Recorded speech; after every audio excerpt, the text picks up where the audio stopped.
Rima Zaman says some amazing things about her work, and there's one thing that I really love that Rima says. She says, pain, insecurity, trials, anger, confusion, the near reckless desire to love and be loved deeply, these are our common specialities. Our fault lines are where our paths intersect, where your shards align with mine. Reasons to never feel less or better than anyone, reasons to never feel alone. How lovely that being human soothes the ache of being human. I love that last line. It reminds me a lot of the Leonard Cohen sentiment that there's a crack in everything, and that's how the light gets in, you know. And we lost Leonard this year as well. Rima is an author, an artist, an academic, a model, an actress, just a multi-talented performance artist, activist, and just all-around dynamo.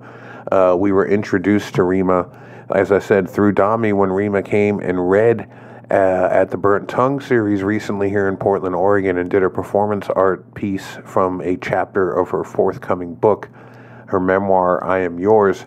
That blew us away. It was performed from memory on stage, and it captivated the room.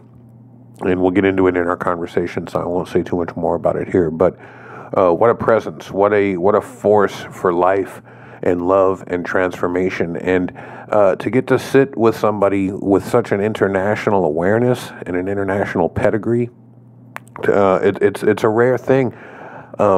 This ethic of being kind to one another, of embracing one another's differences as being shards of this shared humanity. This is as old as civilization itself, and even older. And Rima is a person who, from Bangladesh to Hawaii to Thailand to here in the United States, has gathered these nuggets of wisdom and experience and brought them here to share with us on the show.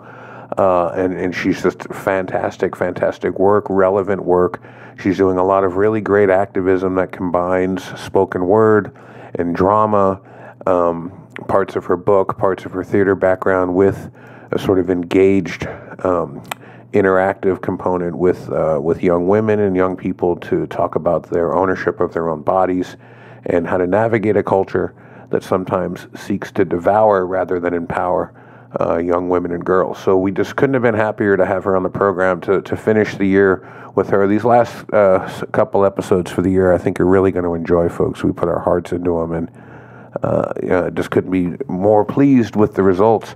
So Rima Zaman coming to you. You know, she has a religion background as well that we didn't even get into, so we're going to have to get her back on the show at some point to talk about that. But get over to our site, get over to her website to check out the amazing work she does. Dear Rima, she responds to reader letters and an advice column. You can see a performance of her work. Check out some of the other stuff she's doing. It's phenomenal stuff. Empowering, hopeful, engaged action. That's what it's all about going forward, right? She's a person who puts her entire being into her art and into her presence, and it is very accessible, it's very captivating, and it's very transformative. We need each other now more than ever. We need each other's voices now more than ever. We need each other's art now more than ever, and each other's activism and support. And Rima is a model for that, a template for all of us going forward, a very proud and courageous and wise and complex voice that we should all be listening to. Okay. Rima Zaman says this about her work, quote, "Why else do we write or read but to invoke a loving voice in the dark, to alleviate our loneliness, to forge solidarity, to make sense of our inherent stunning madness," end quote. Rima was born in Bangladesh. She was raised in Hawaii and Thailand and moved to the United States to attend college.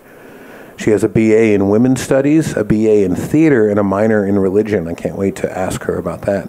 Mm-hmm. After graduation, she worked as an actress and a model in New York for 8 years. Now she writes narrative nonfiction, is a life coach, and writes for Dear Rima, where she responds to letters sent in by readers. Her first memoir, I Am Yours, is written as though she's speaking to her imaginary best friend from childhood, whom she never released. Some know their inner voice as God, a guardian angel, or a long-deceased ancestor. Rima knows this as a presence she met when she was 3 years old, a friend named Love. Love is her voice in the dark. I Am Yours is her story of stubborn perseverance through an unstable childhood, anorexia, disownment, rape, marriage, betrayal, divorce, the acting and modeling industry, racism, sexism, classism, and more, with the help of ever-loyal Love. It's a full plate. For Rima, life has not been simple, but it has been full. I Am Yours is an intimate, comprehensive study in identity, loyalty, integrity, and authenticity. Zaman explores her past and present, refracting selves, child, daughter, sister, wife, actress, Bangladeshi, immigrant, commodity, artist, woman. And dear Rima, the main intention is to serve others. She ceases being the main character and focuses on the reader's journey. Rima sources from her own life to explore similar topics as those found in I Am Yours are connective, collective trials, childhood wounds, addiction, ambition, body image, sex, dating, love, relationships, self-empowerment, ownership, spirituality, recovery, healing, humanity, humility, and purpose. For her, writing is service. Writing alchemizes our pain into poetry. Through it all, her mission is to be a conduit of love, a voice for those without one, to inspire and empower others to fill into their truest, boldest, brightest self.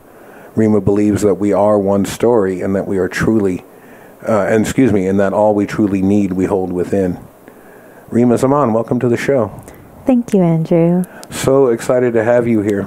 I'm very excited to be here. Well, as our listeners heard in the beginning, we came out of the gate strongly with a story that you performed at Burnt Tongue recently here in Portland, and I wonder if we can just start there. I want to maybe back up after that and talk about your childhood and your parents and Bangladesh, but let's start with the maybe setting the stage for the piece that you read at Burnt Tongue here in Portland, Oregon recently. Well,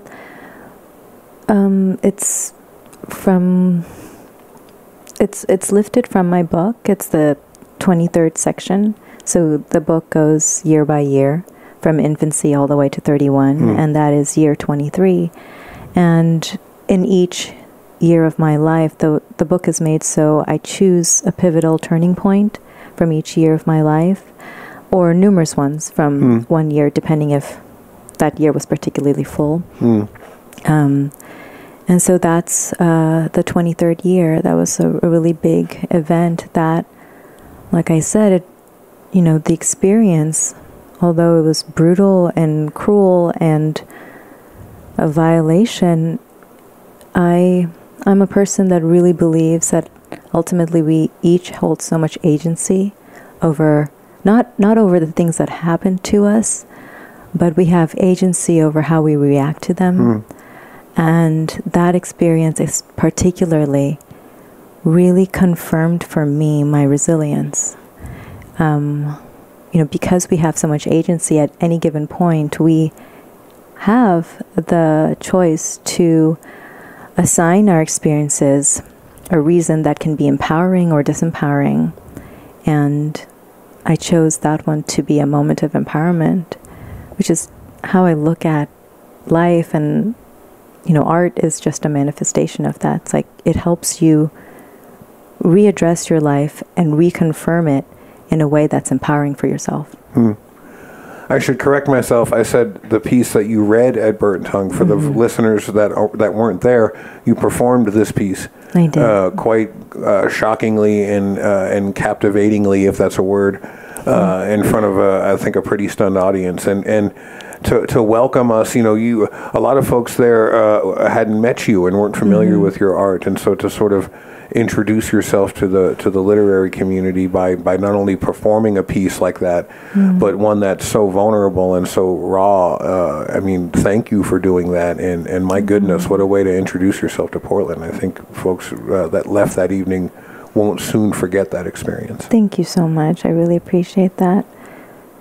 I wanted to ask you about, before we, a question that I thought was really fascinating. Even within the piece, you talk about how you respond to it. There's that moment in it when you're on the subway and glaring at the individual. And that's such a powerful moment, because it's such a raw thing to experience along with you, but then to see that moment of reclamation, it's not fully satisfying. It doesn't wrap up nice and tidy. But even within the piece, there's the you that isn't fully claimed by that experience. And I think that's really powerful for people to see. Yeah, that I really believe, like, only I own myself. He has no claim over me. No trial has any claim over me. And that moment in the subway, again, it's all of those harsh tests. Like, there's plenty of tests each of us go through on a daily basis in the most innocuous settings, such as the subway. Yeah. You know, and it's an opportunity to continually test and challenge and enhance and practice our muscle for resilience. Yeah. And that's what that moment, especially one of the many moments that means like that for me. As somebody sitting in the audience and going through that, and as a man watching that, my mind immediately goes to two places. It goes to it goes to wishing it hadn't happened, right? But then the second place it goes to is wanting harm to come to this individual, like to want to hurt this person or punish him somehow. And so that I think what was so amazing to me as somebody who wants to be an advocate is in one of those scenarios is not realistic, because this thing has happened now, and in the other scenario, my attention goes to the perpetrator, and you know, there's a place for punishing people and getting them off the street and holding them accountable, but my attention goes to here. Right. But that's leaving something pretty vital out, which is you and your voice. And so and I'm laughing because of the irony of it, that I think a lot of advocates can, whether or not we can punish somebody who's done something wrong, there's still a very real chance that the person who was victimized in this experience isn't going to be able to find their voice again. And and we really need to pay attention to that, because even if whatever we do to this guy, right, if you have lost your agency, if you have lost your connection to that inner spark, then that is a perpetual crime that is just there for the rest of your life. And that's why the entire piece and all of my work, really, it's so much about the person who is living the story versus the person that the story is happening to. Does that make sense? Yeah. That it's you being the author of your narrative.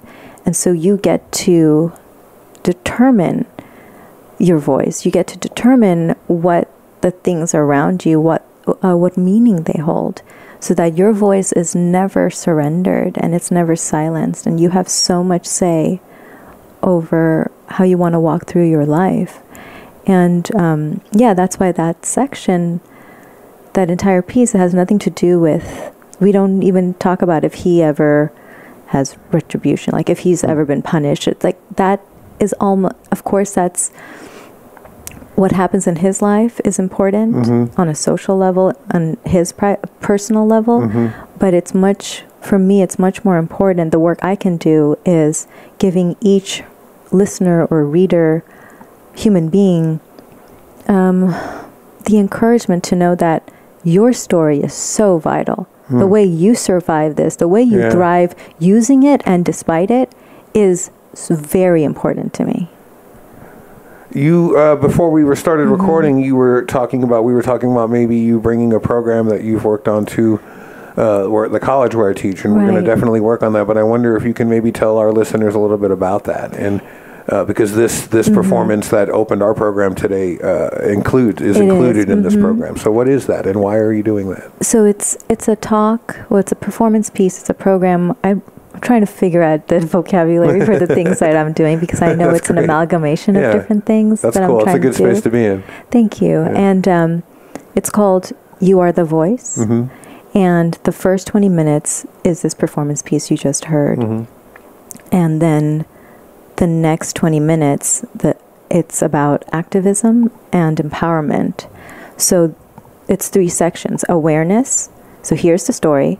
Activism is, here's how you can take action. And empowerment is, here's how you can empower yourself, whether that's as a community member, but then also in your own life, as a person who may know somebody who was sexually assaulted or was sexually assaulted yourself.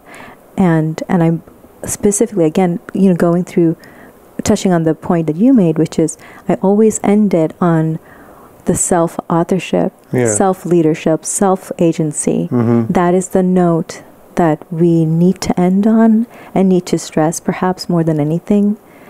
And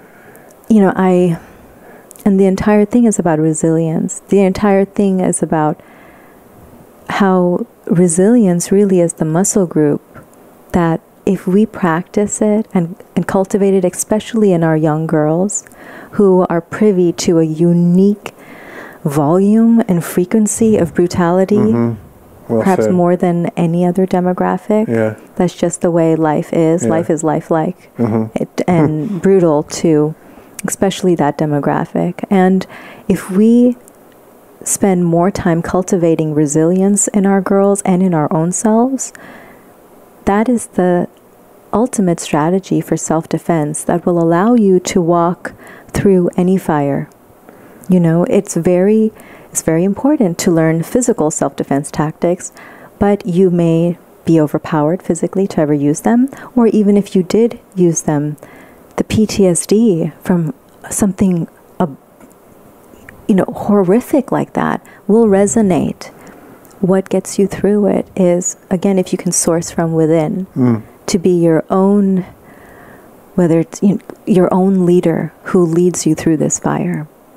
You mentioned something a second ago about trying to find the words to talk about this work you're doing, because it's an amalgamation, and that leads into a question I had about your work in general, but about this project in particular, which is, again, before we started taping, you talked about something, and if I'm paraphrasing, so please relanguage this if you need to, but about wanting to trigger, to talk about a triggered empathy in people, and that's what the story portion, that's what the performance art piece is about.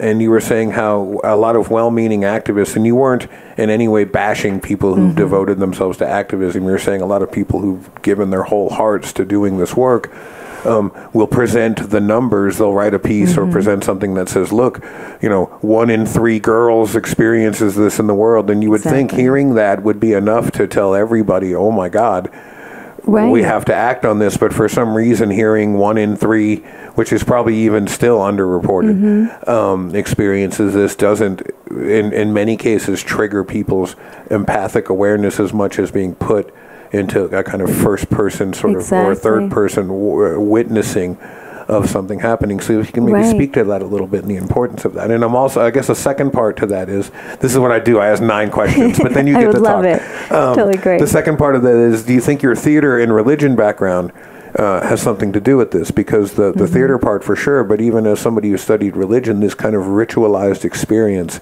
is so important to raising people's situational and spiritual awareness. I think. And galvanizing our spirits into action. And a collectivism, for sure. I would love to talk about all of that. Please, you have the floor.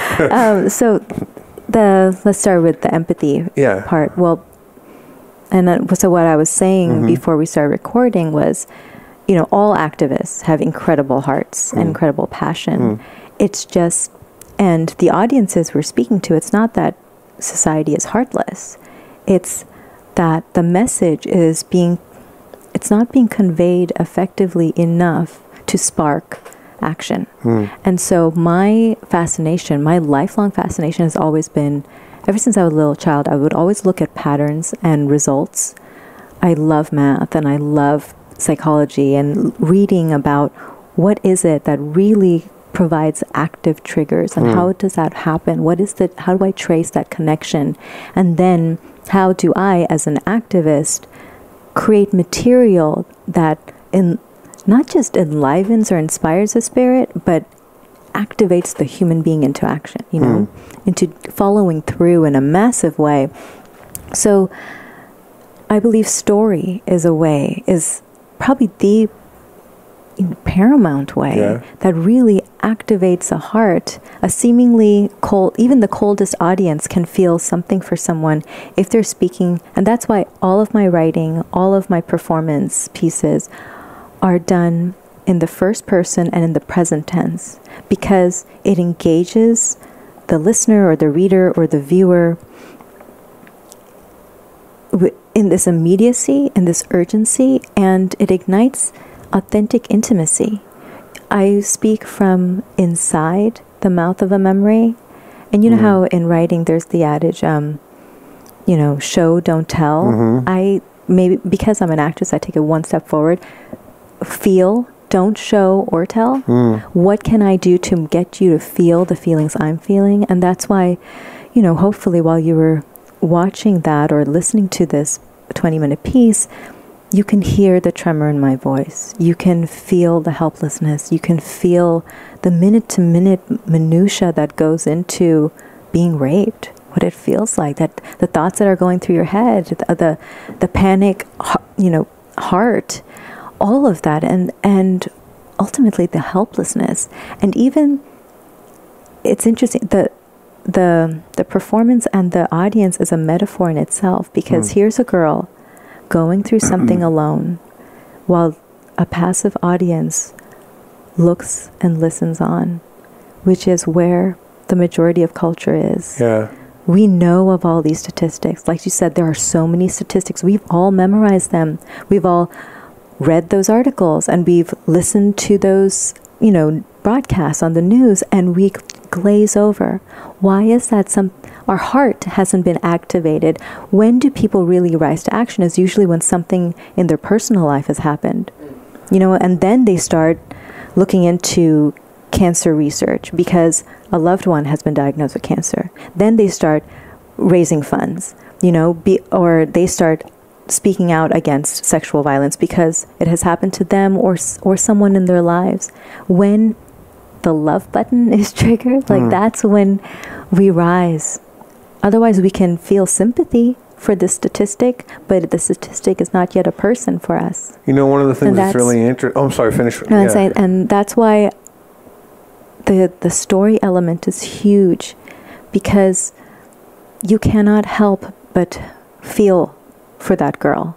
By the end of the 20 minutes, you feel like you're friends. You feel genuine, sincere care, and she ceases to be a story. She ceases to be just a statistic that you can glaze over. Now she's a person You watch her grow up from this giggly, bubbly, bushy-tailed, bright-eyed girl in New York City who's so excited, and her voice is up here, and she's so excited for her date.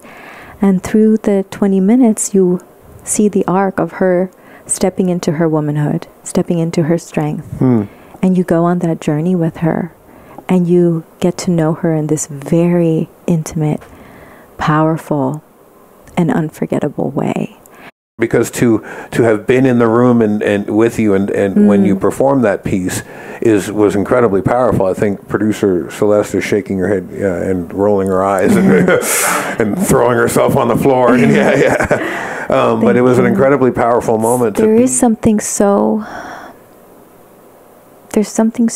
uniquely powerful about live performance that I think we start breathing together, and our hearts align, in the same way that, if two people who are falling in love, their hearts align, or the mother and a child in her belly, their hearts align. And theater and live performance does that. And that's why I've always loved art for this, that not only the transformative power that art is, that it allows us to transcend our false belief that you and I are so separate, that you and I are so different, that you and I are so foreign to each other.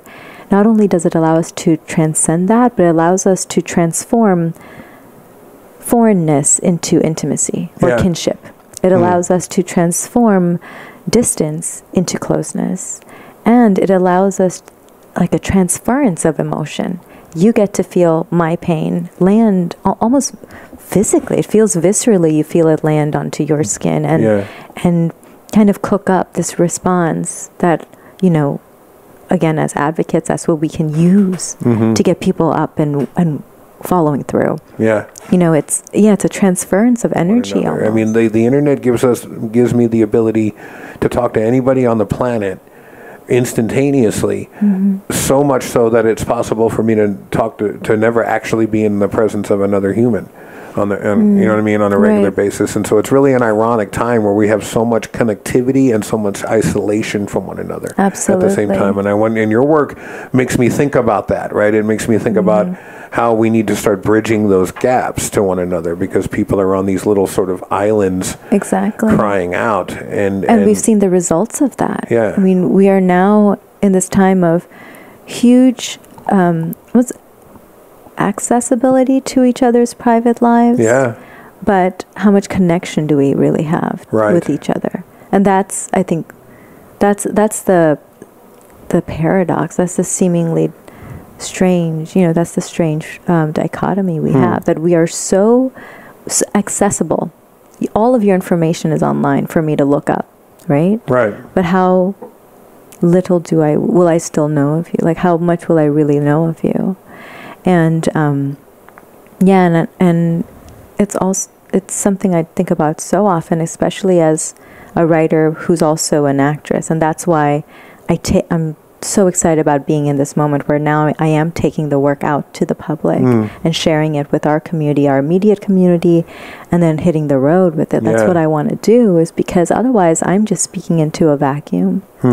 And we all know, whether it's as practitioners, as artists or writers or advocates and activists, you can't self-actualize in a vacuum. And then as human beings, we cannot self-actualize in a vacuum. And we know about this, and yet there is so much chosen disconnection, And I mean, I 2 days a week, 2 afternoons a week, a few months ago, I started realizing, okay, I'm just at my desk, and my job as a writer is to authentically serve and reflect culture. But I'm barely seeing anyone unless they're my parents down the street. Oh, wow. And so I was like, I need to get out there and know my community.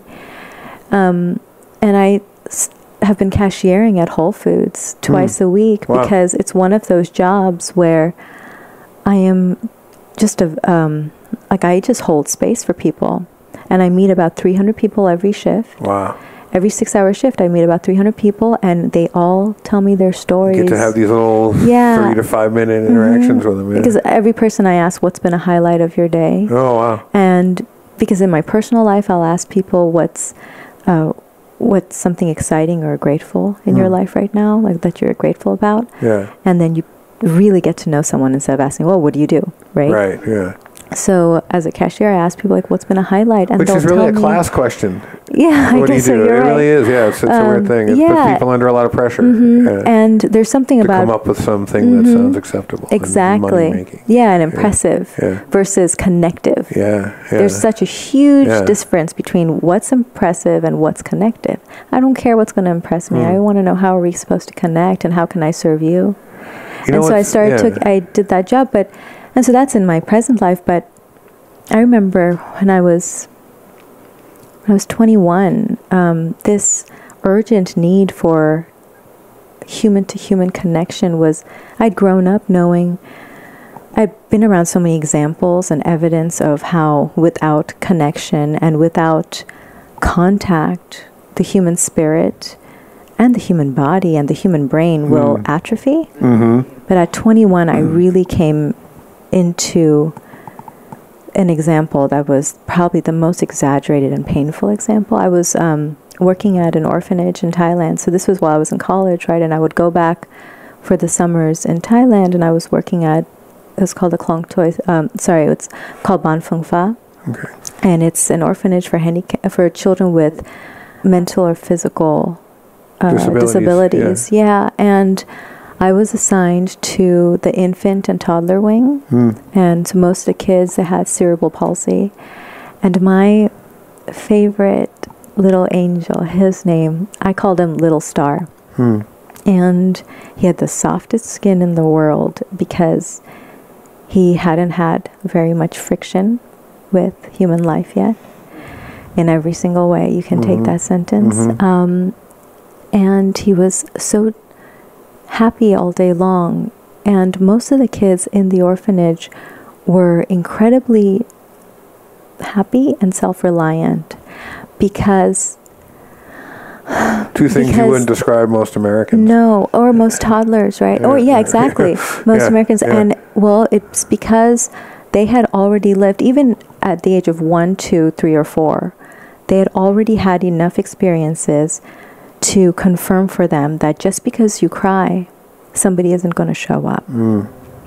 Because even though all of the nurses and the aides and us volunteers, and I was a volunteer there, a physical therapist there, no matter how much love we had, there was simply not enough hands on deck. And so their muscle for call and response had atrophied. Because they knew that just because I call, somebody isn't going to respond. And the orphanage was always so quiet. And the usual sounds of toddlers that we know, like, tantrums and then squeals of glee and their imaginations bouncing off the walls. All of the sounds of childhood that we take for granted had just been dimmed. Wow. And Little Star, I called him Little Star because of a few things. He was always happy. He had this big smile because he was a star. And because he had been born with all 4 limbs fused in place.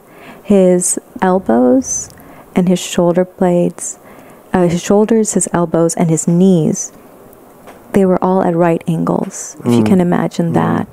And so he was this star, and he had figured out a way to shimmy across the floor, on the cold cement floors, using his ab muscles. And he had this like tiny, really well-defined six-pack, which was the most beautiful. So now I'm angry with the kids. I'm joking. Like before, I said that with sympathy, but now I'm kind of you're like, but it's like it was the most like heartbreaking. Just gotta rub it in. The most heartbreaking thing ever. You know, and he would just shimmy across the floor in this like fish-like way. So he looked like a starfish. Oh my goodness. And so I called him Little Star, and all day long he would just chatter away to himself and keep himself company, because even more than the other kids who were also used to not getting that much hands-on attention and interaction and language and touch and being held, he got those things in the least, because the truth of the matter is most people found him uncomfortable. Yeah. You know, most of the volunteers stayed clear of him because he made them cry, you know, without meaning to. I mean, all children are unique, and he was stunningly so. And that's why his skin was also the softest in the entire infant ward, because he had been touched the least amount. He had been held the least amount in his entire 4-year-old life.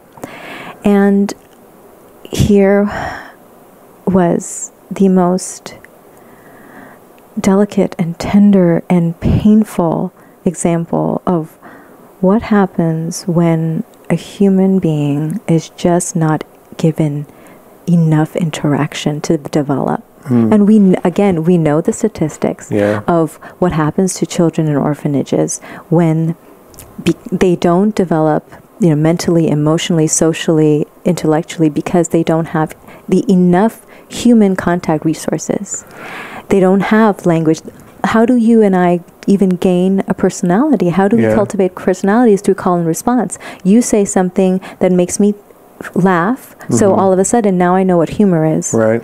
You give me a hug, or you say something that makes me feel tender, and then I know what self-esteem is. You know, then I feel inspired. Like that's how, like, a thought is created by one electron sending a spark over to another electron, and this pathway, this bridge, is what we call a thought.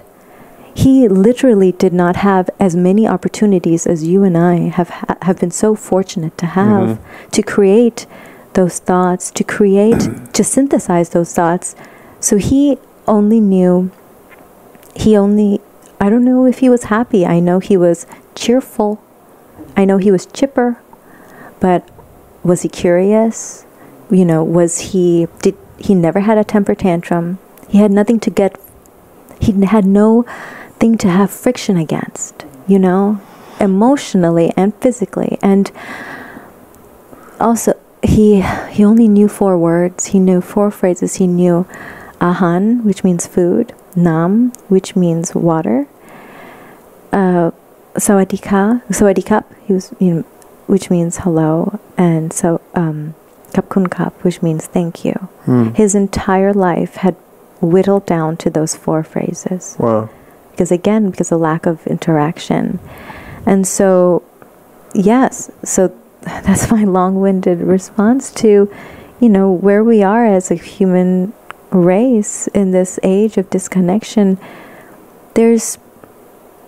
We will each atrophy in different ways if we do not connect enough, if we do not touch each other's hearts, each other's minds, and if we do not go out into the world and serve each other and interact in a kind and humane way. We need each other to thrive. You made me think of a couple of things there, and I want to ask you a couple more questions, and we'll go to break.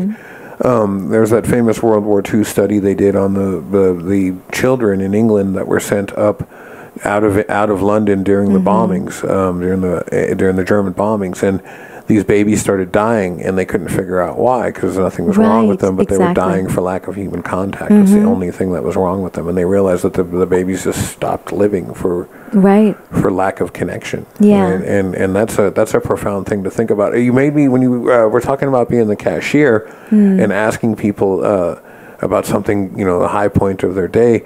It reminded me of a story. I had a friend visit from Europe, our friend Karen, and she immediately commented on how Americans, when you go to the store or something, they say, "Oh, how are you today?" And then you go, "Fine, how are you today?" And she goes, "Do they care how you're doing?" And I said, "No, nobody. You're not supposed to. You're just supposed to say fine, right? And then you say, 'How are you?' back, and then they say fine." And my friend said, "What's the point of that?" And I said, "I don't really know. Is this something you're supposed to do?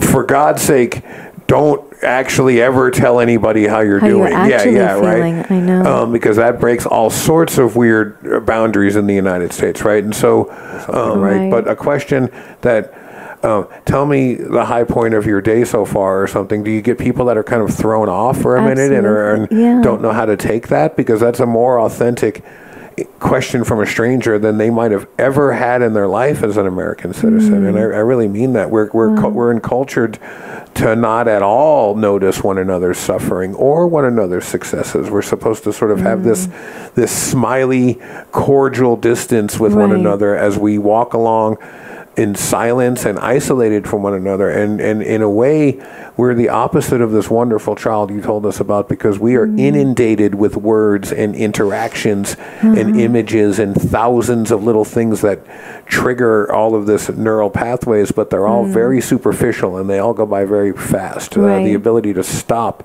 and go horizontal in real human connection is something that is reserved for very few people in our lives in America, where we're told to not trust one another in most social settings. Absolutely. And so, do people look at you like you're nuts when you ask that sometimes? Yeah, well, there's something, my family always remarks on this, and as do friends who know me really well, that they said, for some reason, you always get people to tell you their entire life story. Wow. And the story of their heart. I bet the person behind them in line is loving that. Everyone, and we've had some of the most incredible, every day that I have those shifts are just incredible. People will pour out their heart. And because I think we are each craving and really seeking, even if we're conscious about it or not, we're looking for an opportunity to give our story to someone else, to share our story, especially to someone who wants to listen. Right. I mean, what a gift. And so I feel so privileged to have turned out to be this unusual creature that people hand their stories to. For some reason, people trust me. Is that what Dear Rima is too? Yeah, it is, because people I started looking for connection and looking for someone just to validate and hear their story. All throughout my childhood and teens, and then now into my 20s and 30s, where I've been the recipient of a large and unusual volume of people's innermost thoughts and their trials, the things that they are going through, and that's why, anything I do, I'm just trying to do that service. Like, how do I best serve you if you're giving me your vulnerability, how do I take care of it to the best of my ability? What can I cook up to not just listen, but to serve? Like, how can I empower you? What can I give you that will make you feel empowered in this situation? Yeah. You know, in your pain. And so about the cashier thing, yeah, Lord, everyone, you can see the relief on people's faces when they finally do get to talk about their day.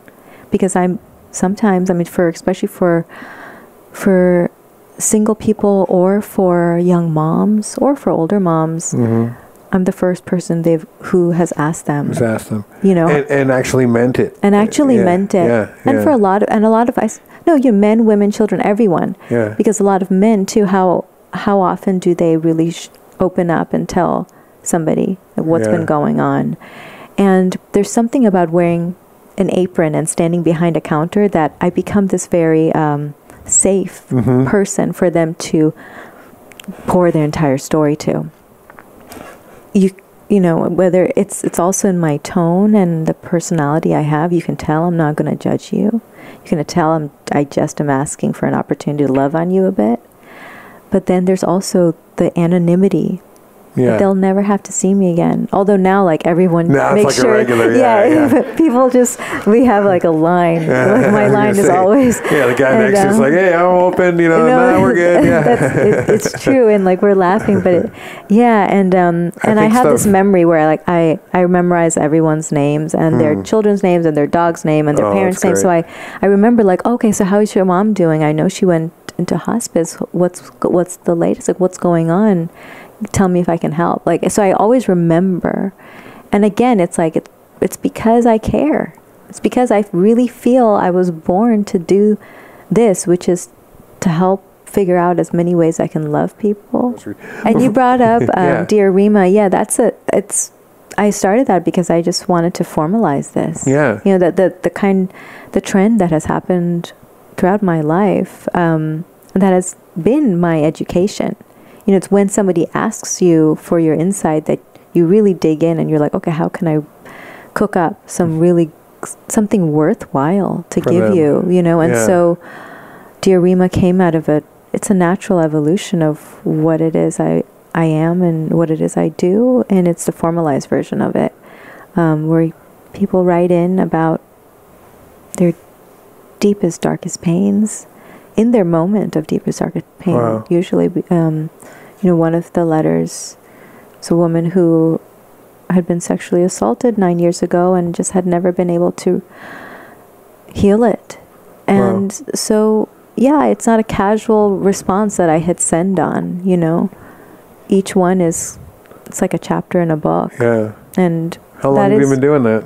I've been doing that for this year now. Okay. So a little less than years. I started in the spring because, you know, so the book we've been referencing, you know, I Am Yours, that one right now, my agent Lisa is circulating it through publishing houses for us to find our ideal publisher. And so once the manuscript left my hands, you know, while we were going through the final revision on the final draft, I started doing Dear Rima. So that was in, like March. That's cool. And because it'll be established and it'll be supporting the book when the book comes out. But also it's, that is absolutely one of the things. But it's like, I'm never not going to be cooking up something. I'm just trying to find different ways to make people feel loved and empowered. There's more facets of using your gifting and your story to help others. I see it all as complementary. Not really in a branding way, just in the authenticity of the work you're doing. And I honestly, like, I live and breathe this. I wake up, you know, so excited by the latest, like, scheme. Like, right now, you know, taking this to colleges. How do I just figure out different models of this one larger message, which is we are each the authors of our lives and we can, all we need we hold within. Like, how do I really help that messenger, that message, you know? How can I be an effective ambassador for that message? How can I be the most humblest and effective and intelligent and resourceful ambassador for that message? That's all I'm ever obsessed. I'm obsessed with that. It's like, how do I best do this? You, just quickly before we go to break, this piece that our listeners heard at the beginning of the show, that's chapter 23 of your book. Yes.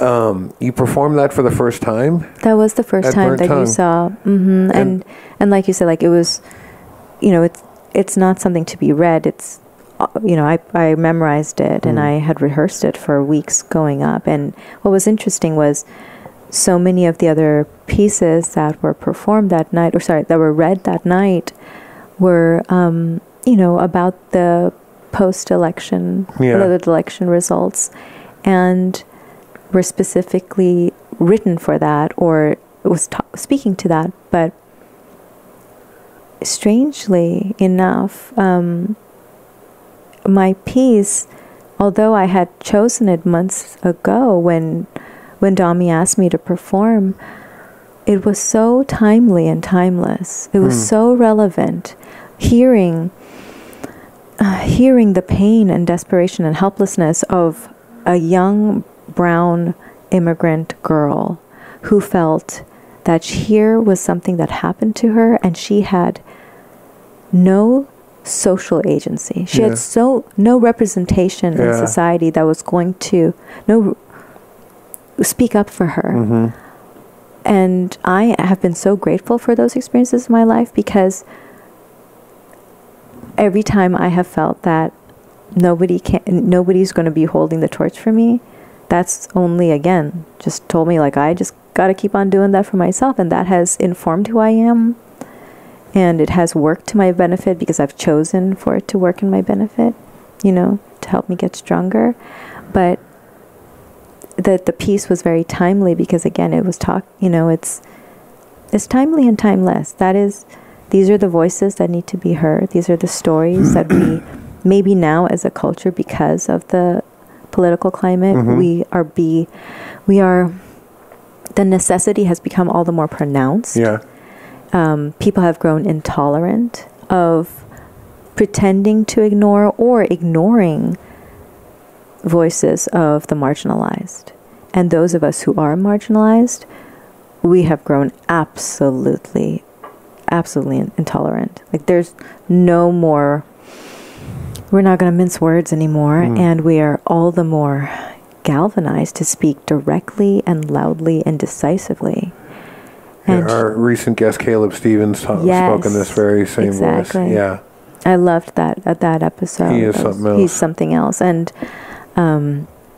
I wonder if you could speak to one question, and then we're going to go to break, and I want to ask you something to lead us into break. But what made you, Dami Shoemaker, the author, the activist, the curator of Burnt Tongue, and all-around troublemaker here in Portland, former OTB guest and co-conspirator in Lydia's corporeal writing tornado as well. Dami is the one who introduced us, and so we have Dami to thank for you being on the show. And then you brought that piece to Burnt Tongue, and so I want to give a shout out to Dami and maybe see if you want to say anything to Dami. But also, what made you, think, that you were going to come share that piece and be that vulnerable with Burnt Tongue? What was it about Dami or Burnt Tongue that made you think these folks are worthy of this level of intimacy and sharing from you? Oh, thank you for phrasing it in that way. But it's actually, I never would phrase it that way in my own head. And I think that's maybe the answer to your question, which is, we felt very honored that you brought that piece to us. Yeah. Especially someone who hadn't, we don't have a long history of intimacy and relationship with you, so it was a very vulnerable thing for you to just throw that out there and trust that we were going to follow you. Yeah. Where we needed to follow you. I think because I am so committed to the message, to girls and women and men too, to human beings, that you are the authority you need at the end of the day. You are the leader that you need to hear at the end of the day. You're the only voice that can, yours is the voice that will lead you to the light. Like, I'm so committed to helping spread that message that I never feel vulnerable. I never feel hesitant to take it into any setting, to bring it to anyone. And people have asked me, does it feel nerve-wracking to share this kind of material that is so intimate? Not in the least, because it hasn't, yes, it has everything to do with me, but it also has nothing to do with me. I'm so committed to the work, but more than the work, I'm so committed to the person who, that person in the audience who needs to hear that message. I'm committed to them. And so my nerves or anxiety or insecurity have no space on that stage. And I'm never nervous when I do performances that these kind, you know. I'm never ever, because, and I tell myself this before I walk into a room or walk onto stage, like that night, I said, I'm not here to play small. I'm not here to play big. I'm here to be a messenger and a leader. That's all.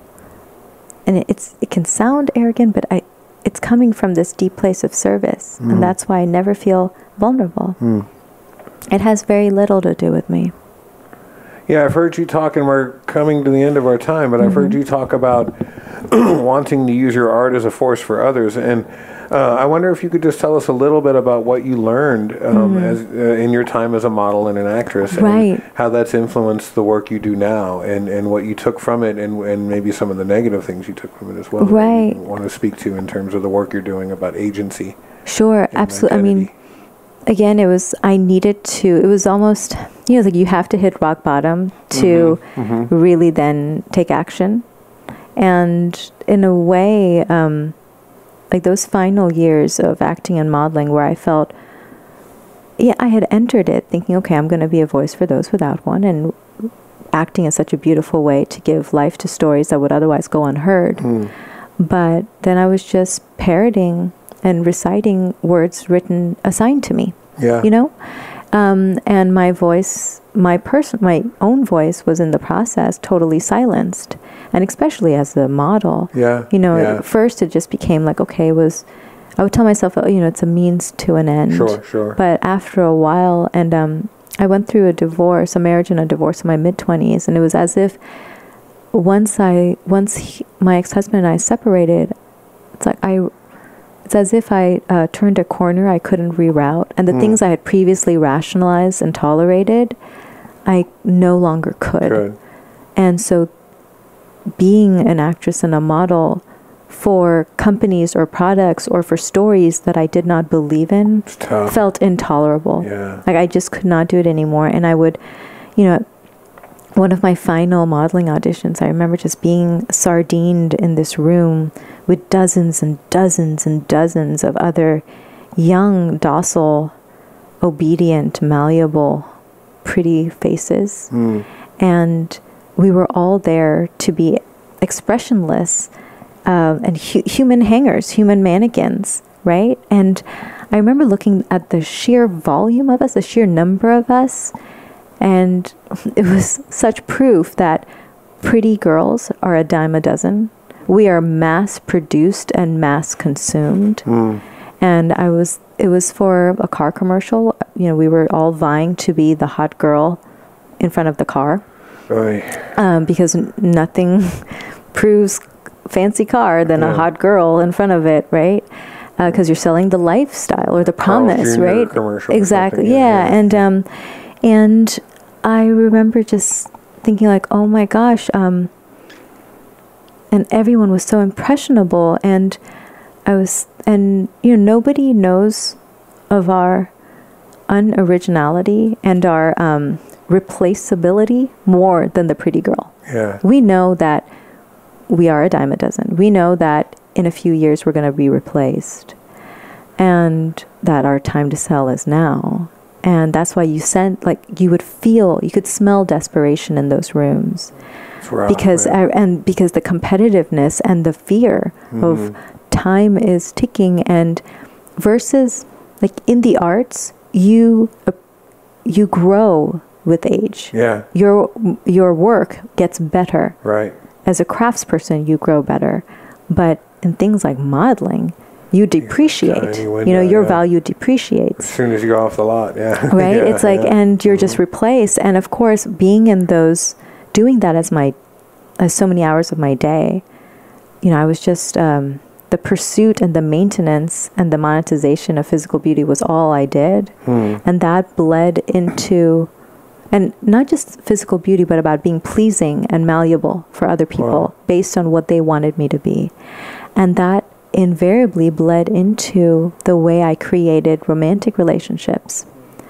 I used to be this very confident, strong, brave teenager and young adult, but towards the end of my 20s, I saw myself becoming more and more this shell of a woman, shell of a girl who would just become this very obedient puppet, pretty puppet for whoever she was dating or whoever she was hired by. And, that car commercial audition was the last one I ever went to. It was the only one I ever, it was for a Sexy Spy or something. Anyway, one of those, right? And it's the only audition in my entire life that I left before they called my name. And I bought a one-way ticket to Oregon, and because my mom and my stepdad live here. And I recognized also, like, I had not only gotten myself to this place because of my choices, I was also severely anorexic then as well, because it's self-punishment constantly. And so if you're living if you're hired to be a shell of a person, it's going to only encourage any other self-sabotage you're doing, right? And it all just enforces each other. And anorexia is,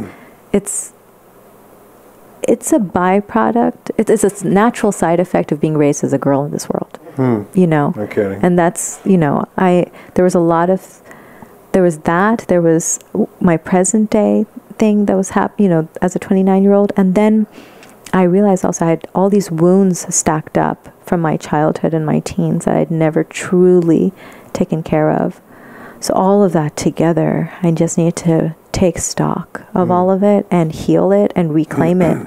And I just became convinced that writing a book would achieve all of those things.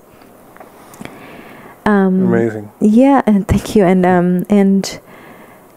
it's, it probably, you can hear also even more now why the work that I'm trying to do now, taking it out to young girls in colleges, in high schools, that it is not your physical beauty or the pursuit and procurement of the perfect man that is your biggest muscle group.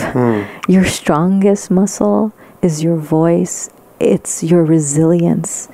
It is your determination to author your life on your terms. And if you can do that from an early age, oh my gosh, you will live an extraordinary life.